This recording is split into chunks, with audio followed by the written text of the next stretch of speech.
Bienvenidos una vez más a El Comentario, un programa realizado por Agustín Sancho Cubero. Este programa está disponible en YouTube y en las principales plataformas de podcasts. No te olvides de suscribirte, es gratis. A continuación empezamos el programa. Vamos a empezar hoy con una imagen bastante fuerte. Estamos en el 17 de enero de 1966. El cielo sobre Palomares, Almería, un sitio muy tranquilo normalmente. Sí.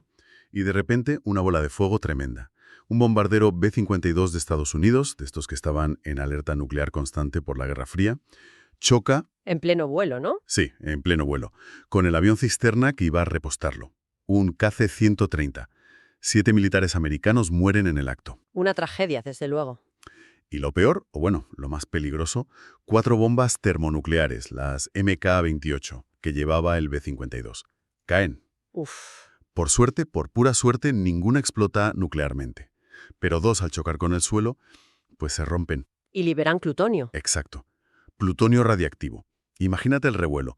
El ejército de EU, desde las bases de Morón, de Torrejón, se moviliza a tope. Palomares de repente en el mapa mundial, por algo terrible. Un incidente gravísimo, está claro, con unas consecuencias que, bueno, aún hoy se notan en la zona. Pero lo que casi nadie sabía en ese momento es que ese accidente iba a destapar algo más. Algo gordo. Algo muy gordo. Uno de los secretos mejor guardados de la España de Franco, y de forma totalmente involuntaria. Y justo ahí queríamos llegar hoy. Esta exploración va de eso, cómo ese desastre en Palomares se cruza con el llamado Proyecto Islero. El programa secreto español para tener su propia bomba atómica. Exacto. Vamos a intentar conectar los puntos. El accidente, la Guerra Fría, las ambiciones de Franco, las tensiones que había con Marruecos, las peleas internas en el régimen. Nos basamos en documentos, en análisis históricos que han ido saliendo. Sí, la idea es entender cómo un accidente tan local, tan fortuito, tuvo unas repercusiones gigantescas, no solo por la radiación, que ya es bastante, sino porque dio una pieza clave, un conocimiento que, fíjate qué paradoja, aceleró las ambiciones nucleares secretas de España. Y en un momento geopolítico súper delicado. Tremendo. Pues venga, vamos a meternos en faena. Después del accidente, Palomares se convierte en una locura. Cientos de soldados americanos buscando las bombas. Una cayó en mar, ¿no? Y tardaron en encontrarla. Sí, casi 3 meses.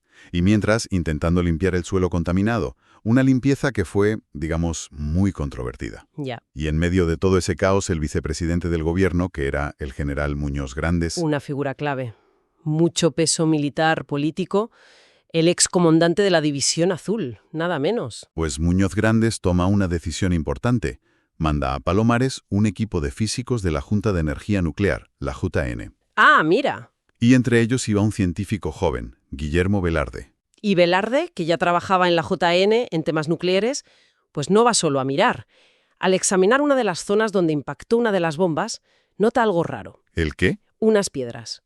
Piedras ennegrecidas de una forma extraña. No parecía un incendio normal, así que pregunta a los militares americanos que estaban allí. ¿Y qué le cuentan? Supongo que irían con pies de plomo, ¿no? Pues le dan una respuesta que huele un poco a chamusquiña. Un oficial le dice que eso negro es por una especie de esponja de poliestireno. ¿Poliestireno? ¿El corcho blanco de embalar? Ese mismo. Según el oficial, servía solo para que las bombas no chocaran entre sí dentro del avión, como un acolchado, vamos. Y que al romperse todo, el plutonio se mezcló con eso y manchó las piedras. Espera. Poliestireno.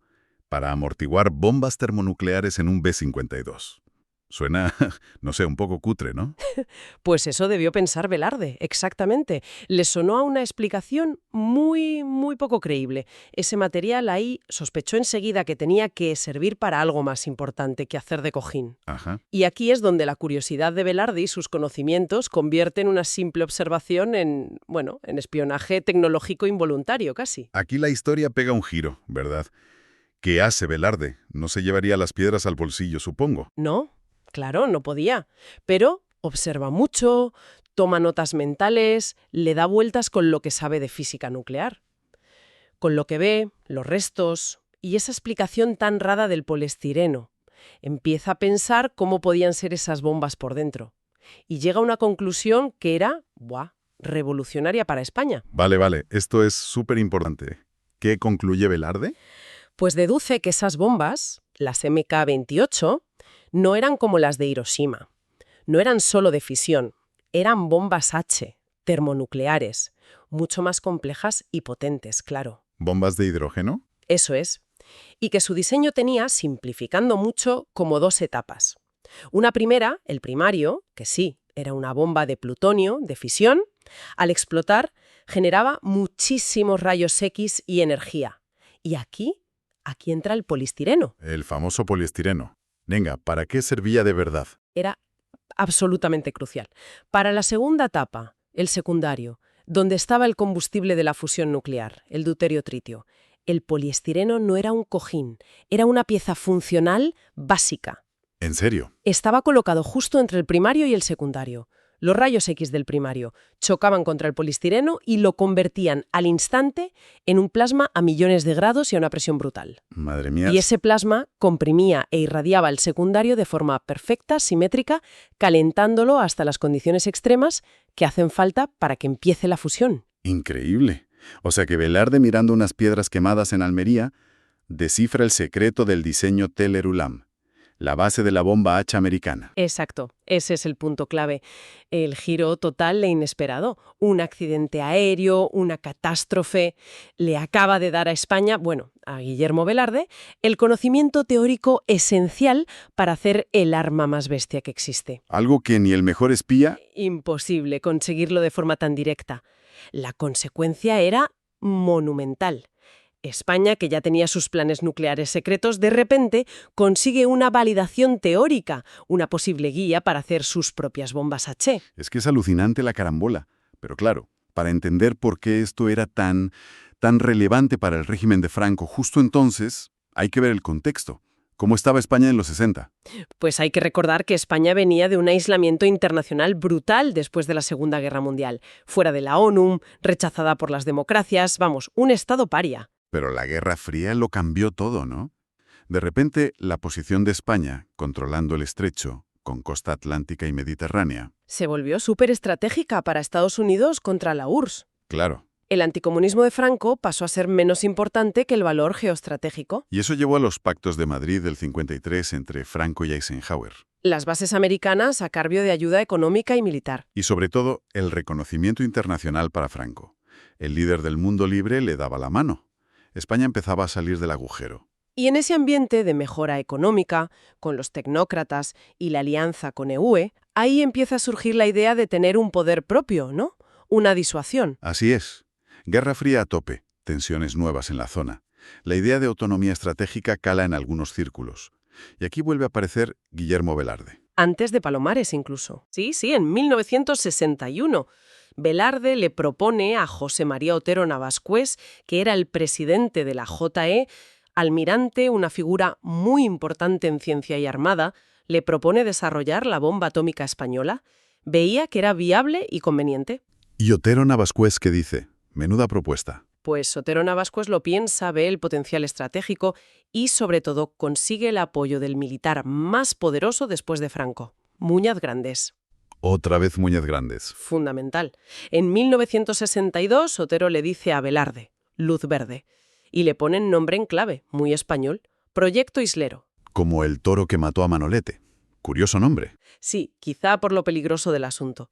Y el papel de Muñoz Grandes fue clave para que esto arrancara y se protegiera. ¿Pero por qué querían la bomba? ¿Solo por prestigio? ¿O había algo más directo? El prestigio contaba, claro, como en otros países.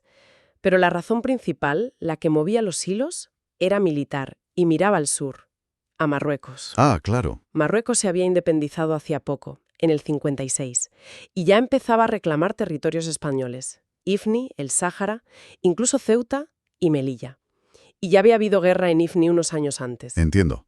La bomba como el seguro de vida definitivo para proteger el territorio contra un vecino que veían como una amenaza. La disuasión total. Esa era la idea principal, sobre todo para la facción militar de Muñoz Grandes. Una bomba propia cambiaba todo el equilibrio regional.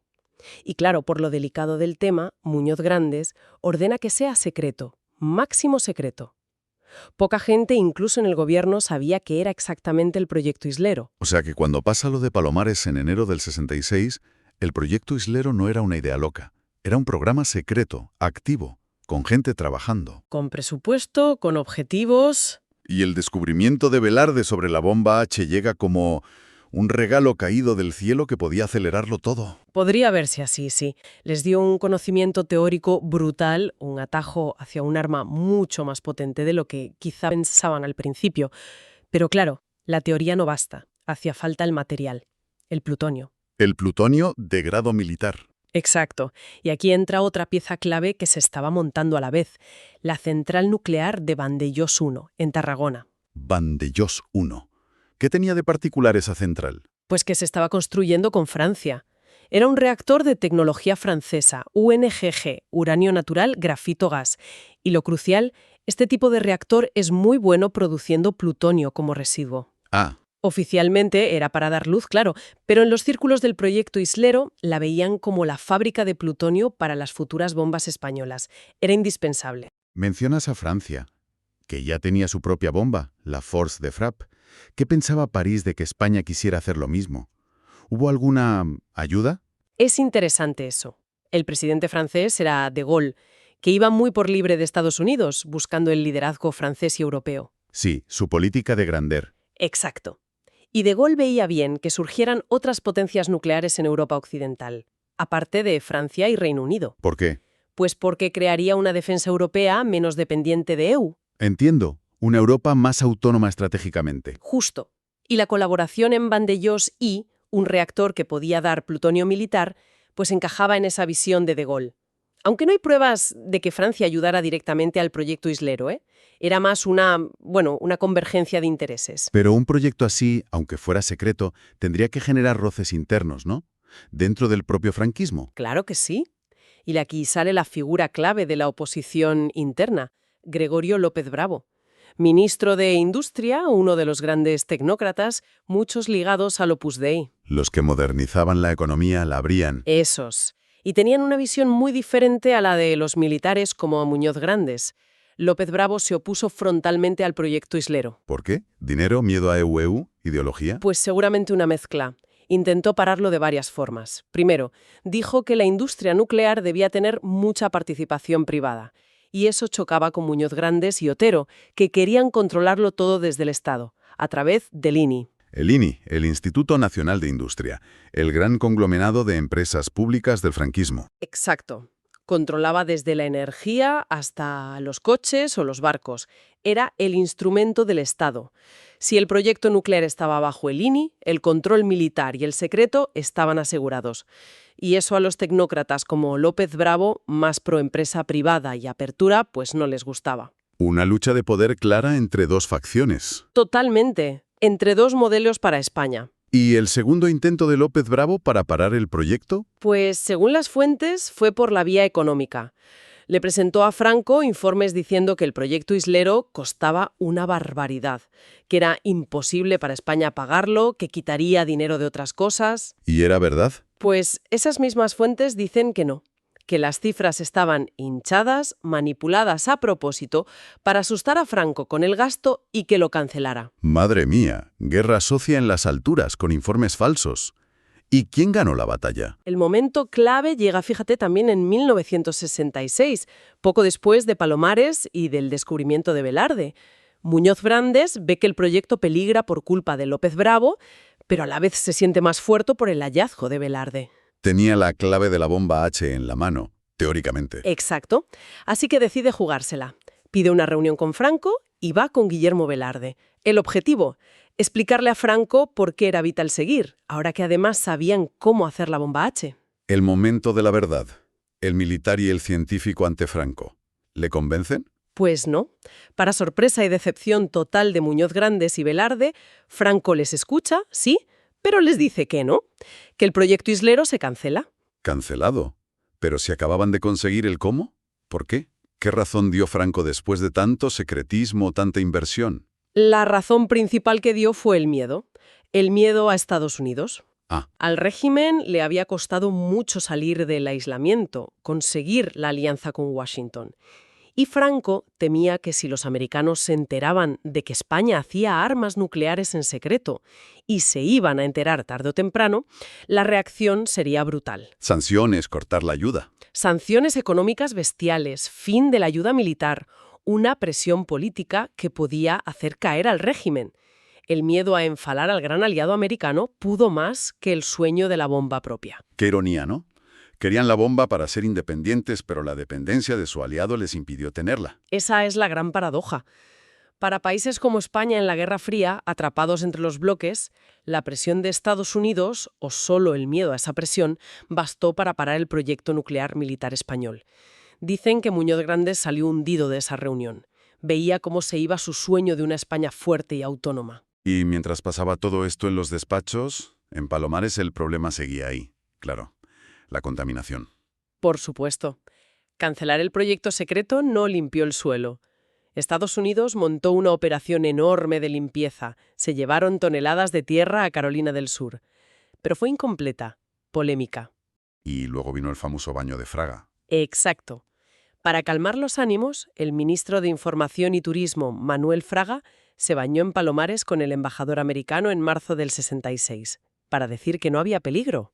Una imagen icónica. Que contrastaba mucho con lo que se cocía en secreto. Totalmente. Con el proyecto Islero y lo que Velarde había descubierto. Qué historia, de verdad. A ver, si resumimos los puntos clave. Tenemos el accidente terrible de Palomares en 1966. Un accidente que, de chiripa, revela secretos clave de la bomba H americana al físico español Guillermo Velarde. Y ese descubrimiento llega justo cuando España ya tenía en marcha un programa nuclear militar secreto, el proyecto Islero. Impulsado por militares como Muñoz Grandes, pensando sobre todo en Marruecos y en la Guerra Fría. Un proyecto que necesitaba la central de Vandellós 1, construida con tecnología francesa. Que a De Gaulle no le venía mal para su idea de Europa. Pero que tuvo mucha oposición interna de los tecnócratas, como López Bravo, que usaron argumentos económicos, parece que falsos. Y que al final Franco lo cancela en el mismo 66 a pesar del avance por Palomares, por miedo a la reacción de Estados Unidos, dejando a los militares muy tocados. Es increíble ver cómo algo tan localizado, la caída de unas bombas en un pueblo, provoca ondas tan enormes, conecta tecnología nuclear punta, geopolítica, intrigas de palacio, Marruecos, el destino de un país. Sí, nos enseña que a veces los grandes secretos salen a la luz por puro azar y que la historia también se escribe con accidentes. Y subraya lo importante que es conocer estos capítulos menos conocidos, ¿no? Para entender mejor cómo funciona el poder, la tecnología, las alianzas. Claro, te das cuenta de que decisiones que parecen técnicas o militares están súper ligadas a luchas internas, a dinero y sobre todo al miedo y al cálculo en el tablero internacional. El proyecto Islero es un ejemplo perfecto de eso. Pues para terminar, y dándole una vuelta a todo esto que hemos visto en las fuentes, dejamos una pregunta en el aire. Si pensamos en el secretismo, en la capacidad técnica que España estaba logrando, en esas ganas de autonomía y en las presiones brutales de la Guerra Fría, ¿cómo habría cambiado todo si el proyecto Islero hubiera seguido adelante? La relación con Estados Unidos, con Marruecos, el lugar de España en Europa. O también, ¿qué nos dice esta historia sobre lo frágiles que son en realidad los secretos de Estado, por muy guardados que estén? Sobre todo cuando chocan la tecnología, el azar y las tensiones geopolíticas de forma tan dramática como en Palomares. Hasta aquí esta edición del programa del comentario, un programa realizado por Agustín Sancho Cubero. Este programa está disponible en YouTube y en las principales plataformas de podcasts. Hasta la próxima edición del programa. Muchas gracias. Dirección y realización Agustín Sancho Cubero.